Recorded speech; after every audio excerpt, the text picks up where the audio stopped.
let's try this again. See, this is the big thing with me in creativity.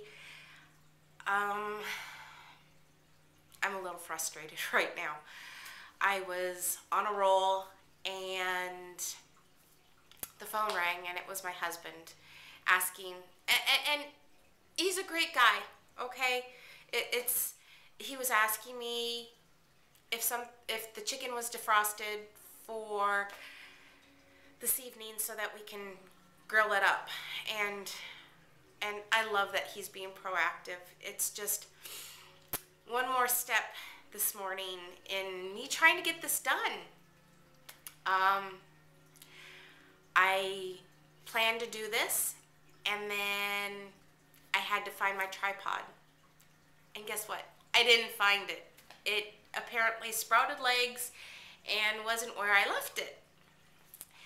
And then I had to search for my video camera because my laptop doesn't like to actually keep up with my voice, and there's a delay. So I had to find my video camera. And then when I finally found my video camera, I had to clear off videos that my little 4-year-old had decided she wanted to do. And I love that she's being creative and using technology and stuff, but it's mommy's toy. And yeah, this is just the way of my creativity goes. I decided to do this morning, and this morning just happens to be the first day of spring that the maintenance is mowing our lawns. And then I was getting into this and getting it started, and what happens? The phone rings, and I'm keeping my fingers crossed that the puppy remains sleeping so that I can get this done. This is the only time I can really get this done, the only quiet time I have all day, because my little one's at pre-K. So if any other time I tried to do this, I'd either have my husband or my 2 eldest kids or what have you. And I love them to death. I love my family. I do. But honestly, it's really difficult finding time to be creative and the spark of creativity when you don't have any alone time, or what you do have is you're trying to cram everything you possibly can into that 2.5 hours you have every day. And it's hard. It really is hard to follow your passions, and yeah. So I hadn't wanted it to be like this. But it's like Tasha said, vlogging even when you're ugly. And I know I don't look at I'm looking rustic, but and I'm fighting allergies or a cold. I'm not quite sure what it is. I tried taking some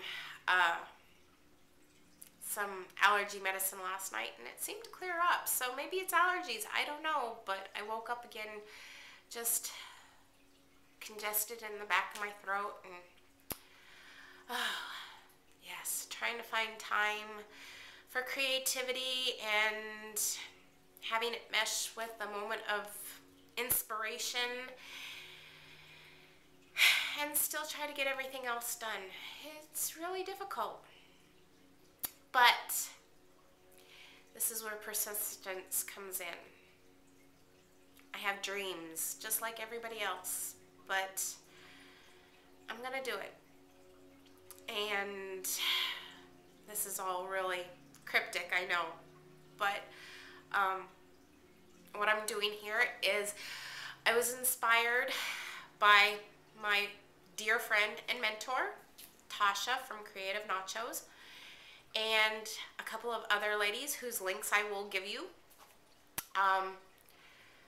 that I'm part of the Storytellers Village with, and please excuse me, my nose is starting to run. But Tasha was just talking about just doing things and not being afraid. And so here I am. I'm, like I said, rustic and frazzled, and just taking a moment for me to do what I want to do. Something for me that's not for everybody else. And I'm usually so busy doing for everybody else. So, and even with the little tearing up, that's okay. I'm human, just like everybody else. And I guess that gives me personality. It gives you more insight to the person behind the words at Hiccups in Time, or the Creative Oasis, which is a new spot I'm starting, which I'm there. I am blogging without give a hootery. That's it. Give a hootery. I love that. But I just don't give a hoot. The Creative Oasis is going to be my spot to do what I'm called to do, and just not to do it with courage. To do it with courage. Yeah, I watched Tasha's video today, and I started to tear up because it was one of those cases that I realized how much in fear I am of people actually knowing me. So, knowing all of me. And, excuse me, that's what comes out in my creativity, is me, and it's very vulnerable. I mean, it just makes you feel very vulnerable. And, gee, it's the fear that holds us back. She was right. It's the fear that holds us back. And baby steps to not living a fearful life anymore. But I'm hoping to do more of these in the future, and I'm hoping I won't be as congested next time. But I just wanted to put this out there and just do it. Just step beyond my comfortable spot and just do it. And that's what I'm doing. And I thank you for being with me and for watching this and for being gentle. And I'll talk to you all later. Take care. Bye-bye.